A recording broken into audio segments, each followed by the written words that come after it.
back to another episode of Tender Gaming. So in the last episode, we're fighting Robozola. Let's do it, baby. I thought I would take this opportunity during this boss fight to let you guys in. Oh my god, he's sprinting. He's sprinting a lot faster than I thought he could move.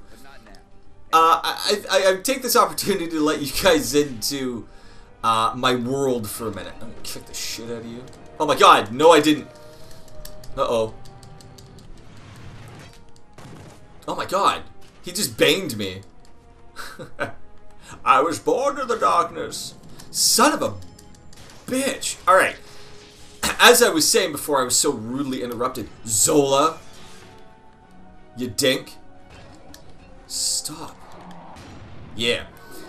Yeah, I thought I'd let you guys into my world for a little bit about my deepest, darkest moments in history. This is the story that I like to call the time I had to poop on the subway. Oh god, I don't even want to tell this story because it's so fucking stupid. So years ago, when I was in college, my class... Oh shit. No. You get your bearings. Years ago, when I was in college, we were going down to the Royal Ontario Art Museum. Or the ROM, I guess it's called. And I can't remember what we were going down there to see. I think it was like a Darwin exhibit or something. It was something with like evolution and like Egyptian culture and all that jazz. It was pretty good actually. But on the way there, like the second I got onto the subway, I got that kind of, you know, that feeling. Do you know what I mean? And historically, I have a very bad, oh god. I have a very bad reputation and history with subways. We don't get along. So the second I get onto the subway, I get that kind of gurgle. And I'm like, oh dear. So I'm looking around for, you know, a washroom, a restroom to use, and nothing, just zero. Just fucking nothing's around. So we get into the subway, and the three people that I was going with were, like, trying to have a conversation, but I'm just focusing on not embarrassing myself horribly. Man, I'm doing terrible at this boss fight, by the way. I know. So we get onto the subway. What? I'm fucking doing it though, you asshole. Yeah, so we get onto the subway, and again, I got that, you know, that not great, and we're like 20 minutes away from any sort of stop. And look, I had my my Game Boy SP with me, and I had Pokemon. I think it was Fire Red, and so I was just playing that as something to like put my brain focus towards. Because I'm like, I really don't want to fucking die here. Can I kill you? Oh, yeah. Fucking shit. So I just needed that to, like, focus on. And I'm sitting there, and I'm, like, doing that, you know, that kind of shuffle. I don't like this kind of shuffle. So we finally get to the stop that, it was about a 20-minute sub ride.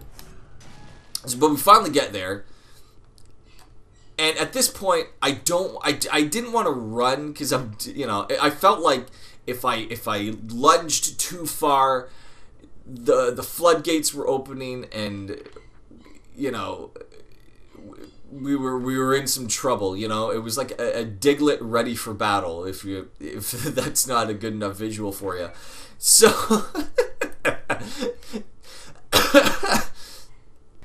So yeah, we finally get to the stop, and of course, at this stop, there's just no washrooms or restrooms around. Like, this was the subway that just didn't want you to be okay.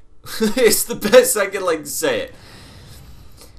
So, there came a point, and this is absolutely true, there came a point where I was seriously debating just kicking over like a dumpster and just going to the bathroom, just taking a poop in the middle of a fucking subway. I was like, it's the city, nobody's gonna care, it's seen worse shit, whatever. You'll be fine. I've peed in a subway before. I refused. I like willed myself not to let this happen. So again, I'm doing that like that poop shuffle. Do you know what I mean? Where it's like I'm walking, but kind of like it's like that awkward kind of like I'm walking, but kind of walking like a penguin in a way.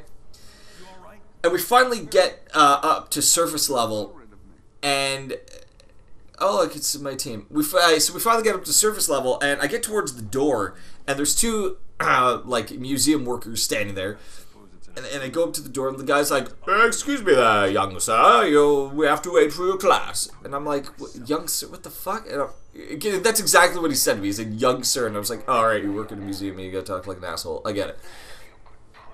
And yeah, so he says, "So we have to wait for the rest of your classmates." And I was like, "Oh yeah, totally understand. Thank you for telling me all that information."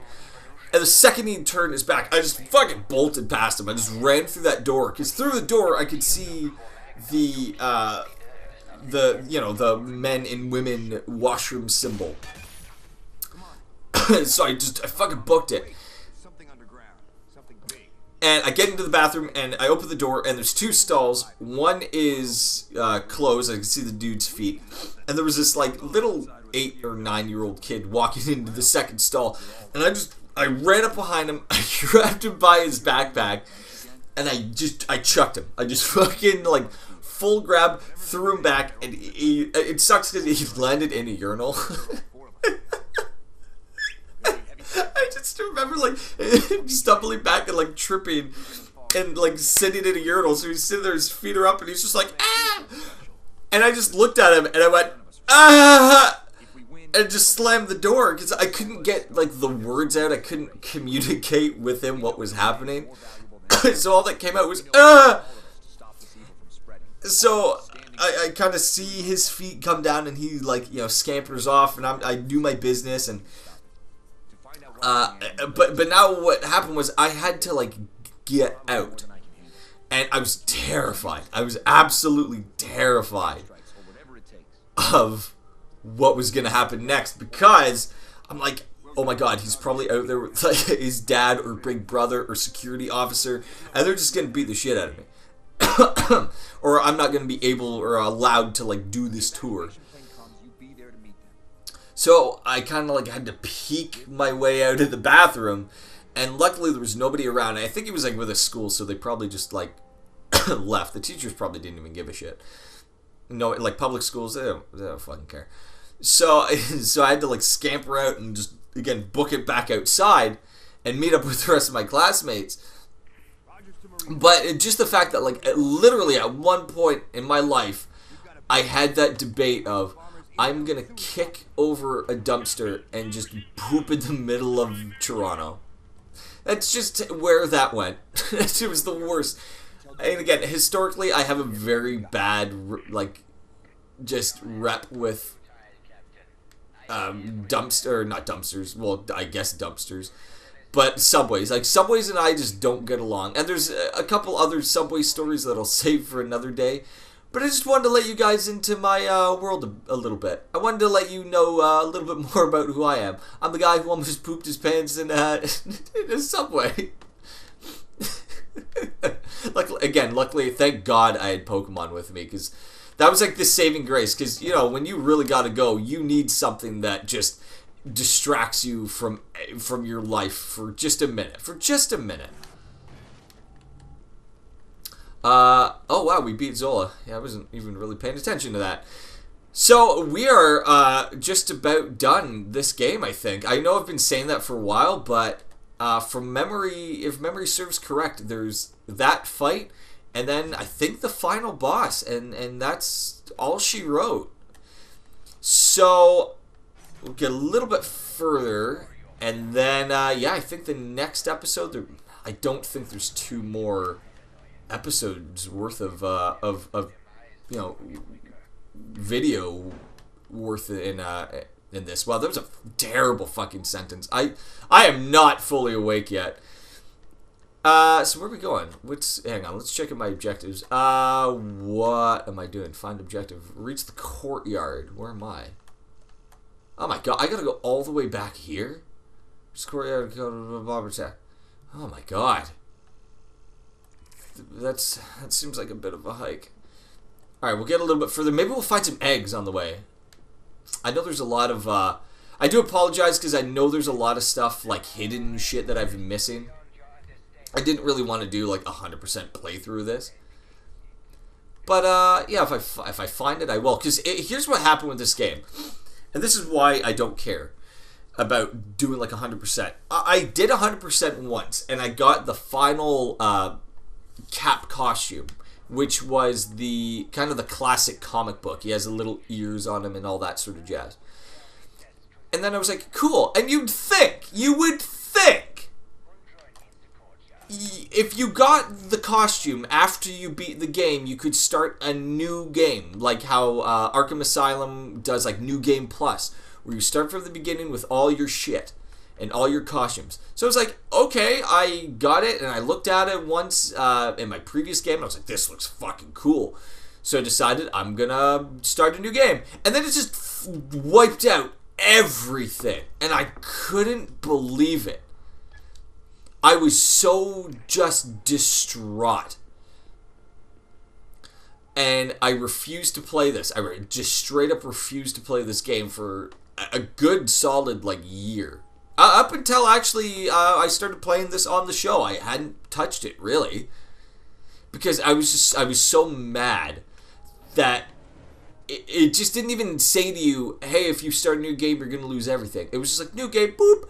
And then you start off with your regular costume and nothing. And I was like, what the fuck's the point of collecting everything if you don't even get to keep your shit? Okay, this is the final boss door, I think. I'm pretty sure. This is the courtyard? Yep, this is the final boss door. So you know what? We're right here. So next episode is the finale. So join me next time, and we are going to beat the Sleeper, Red Skull, and just Hydra. You cut 2 heads off, 1 head off, 2 heads pop up. Now I'm going to cut all your fucking heads off. You're dead, Hydra. You're dead.